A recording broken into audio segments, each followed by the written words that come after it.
It was a sweltering summer afternoon when the pristine glass doors of the Sapphire Crest Hotel swung open, revealing a young woman who didn't look like she belonged to the opulent world surrounding her. Her worn sneakers squeaked against the marble floor as she approached the grand reception desk. Her name was Emily. She carried herself with quiet confidence despite her modest appearance.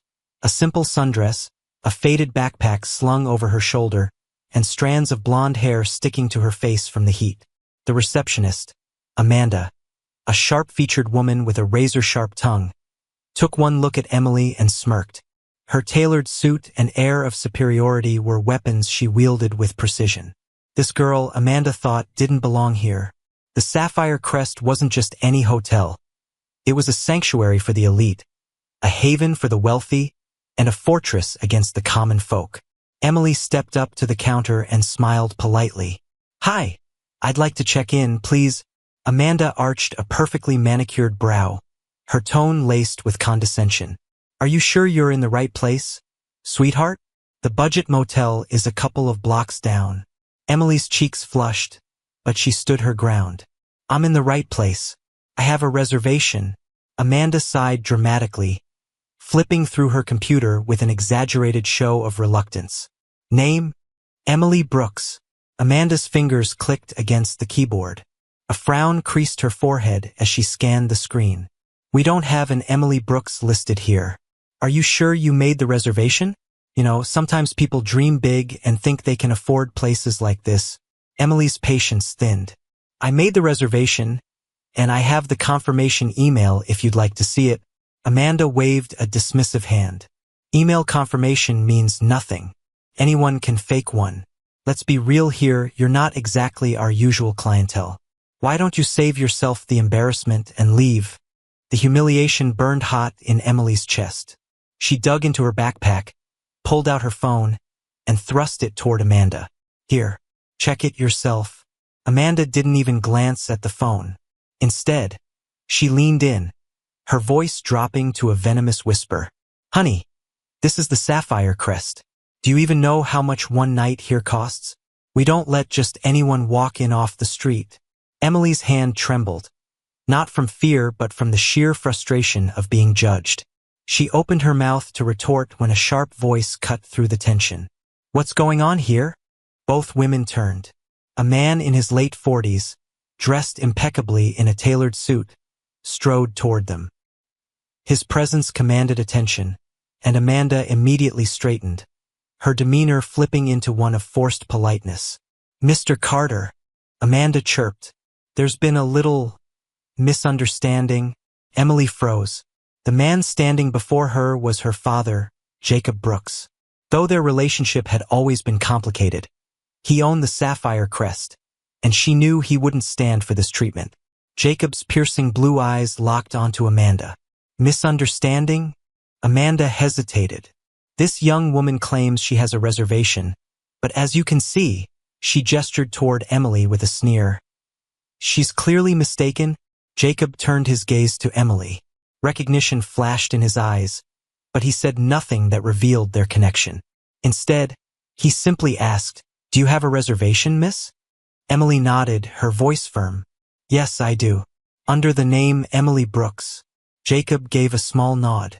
"Then it seems there's no issue. Amanda, check her in."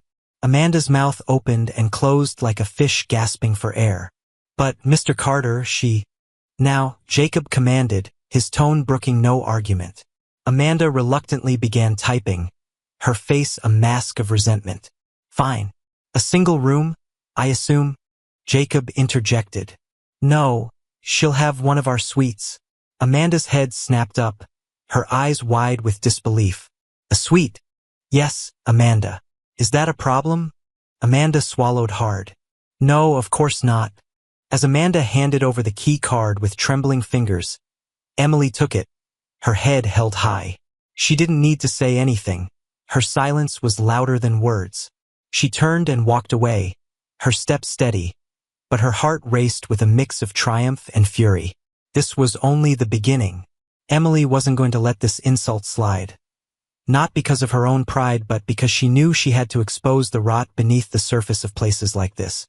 People like Amanda thrived on unchecked power, and Emily had spent her life watching her father build his empire without understanding the cost to those trampled underfoot. As Emily entered the grand suite, her resolve solidified. It wasn't just about revenge. It was about setting things right. But she wasn't prepared for what would come next. The skeletons she'd uncover, the alliances she'd form, and the high-stakes battle that would unfold, shaking the Sapphire Crest Hotel to its core. Emily paced the lavish suite, her fingers brushing against the silken curtains, the polished wooden furniture, and the marble countertop of the minibar. The sheer extravagance of the room was a stark reminder of her father's empire, a world she had purposely distanced herself from. But now, she was back, and the fire in her chest demanded action. Her phone buzzed. She glanced at the screen to see a text from her best friend. "Mia, how's the hotel? You okay?" Emily quickly typed back. "It's complicated, but I'm not leaving until I fix this." Emily descended the grand staircase, her head held high. The lobby buzzed with activity.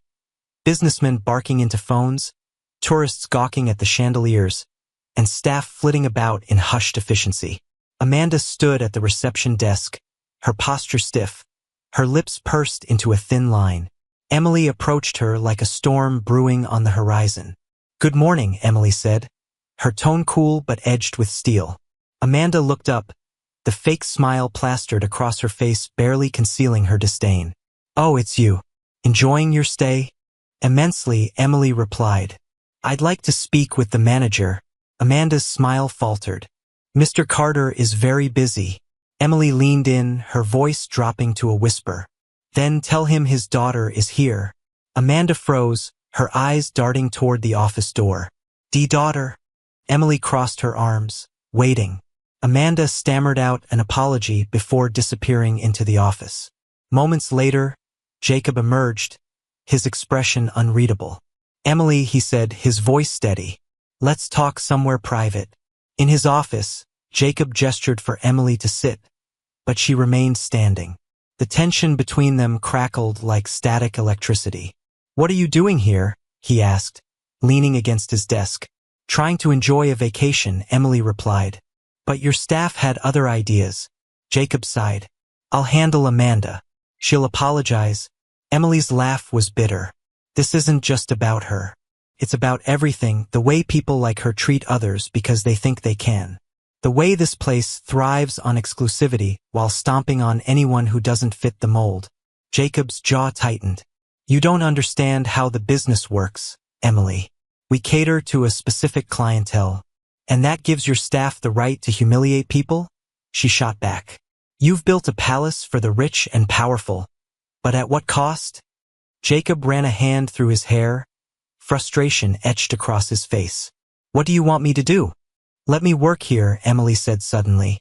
Jacob blinked. "What?" "You heard me. I want to work here. Start at the bottom, see what really goes on. I won't tell anyone who I am. Just let me do this." Jacob hesitated. "You don't know what you're asking for." "I know exactly what I'm asking for," Emily said. "Unless you're afraid I'll uncover something you don't want to see." Her words hung in the air like a challenge. Jacob finally nodded. "Fine. But don't expect any special treatment." Emily's first shift began at the front desk. Amanda, who had clearly been briefed to keep her behavior in check, handed Emily a crisp uniform. "Try not to embarrass us," she said with a forced smile. Emily smirked. "I'll do my best." Her tasks were mundane, checking in guests, answering phones, and directing inquiries. But it didn't take long for her to see the cracks in the hotel's pristine facade. Staff whispered about unfair workloads, guests complained about overcharges, and the air reeked of silent desperation. One particularly tense moment came when a harried housekeeper named Rosa approached Amanda, nervously clutching a cleaning schedule. "I can't do all these rooms in one shift," Rosa said, her voice trembling. "It's too much." Amanda's response was icy. "Then maybe you're not cut out for this job." Emily watched, her fists clenched, as Rosa retreated, tears brimming in her eyes. It was the same dynamic she had experienced at the front desk. Only now it was clear that Amanda's cruelty extended far beyond her. By the end of her first week, Emily had earned the trust of several staff members, including Rosa and a young bellboy named Daniel. She listened to their stories of mistreatment, long hours, and low pay. Slowly, a plan began to form in her mind. Late one night, she gathered a small group in the break room. "This place needs to change," she said. "But we can't do it alone." Rosa looked skeptical. "What can we do? They'll fire us if we speak out." "They won't fire all of us," Emily said. "We need to stand together, expose what's really going on here." Daniel nodded. "But how do we do that?" Emily smiled, a spark of determination in her eyes. "Leave that to me." Emily spent the next few weeks gathering evidence. Photos of unsafe working conditions, recordings of Amanda's verbal abuse, and testimonies from staff. She even managed to capture video footage of a high-ranking manager skimming money from the hotel's accounts.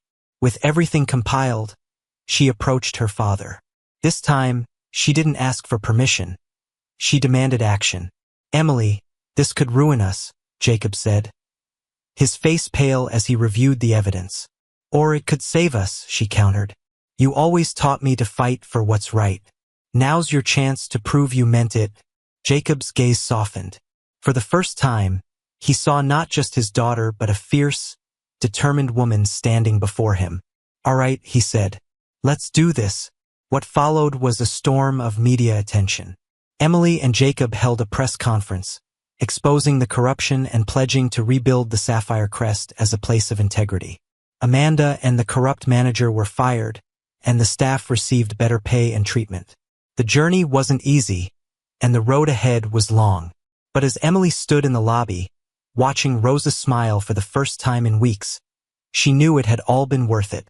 The Sapphire Crest Hotel had always been a beacon of luxury, but now it was on the verge of becoming something far greater, a symbol of transformation.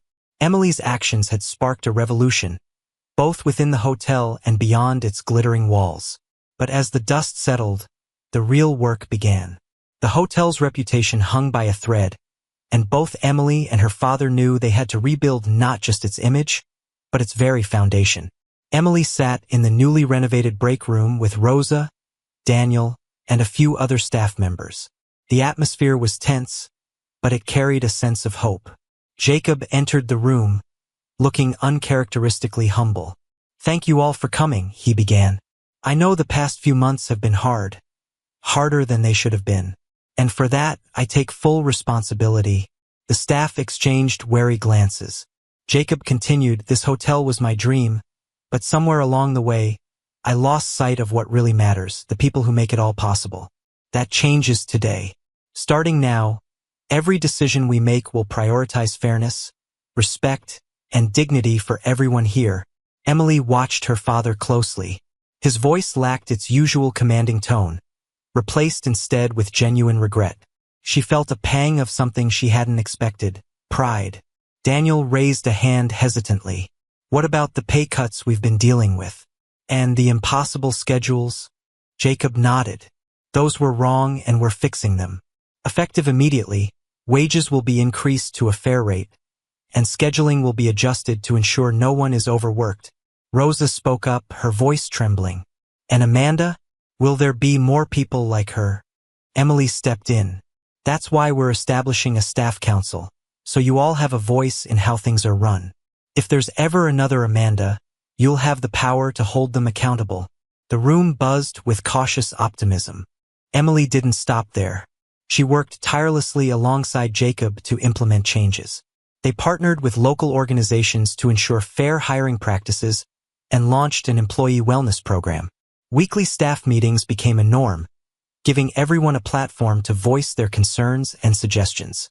The transformation wasn't just internal. Guests began to notice the changes too. The staff were more relaxed, their smiles genuine. Reviews poured in, praising not just the hotel's luxury, but the warmth and hospitality of its employees. Meanwhile, Amanda's story took a darker turn. After being fired, she attempted to sue the hotel for wrongful termination, but Emily's mountain of evidence crushed her claims. Her reputation in the hospitality industry was ruined, and she struggled to find work.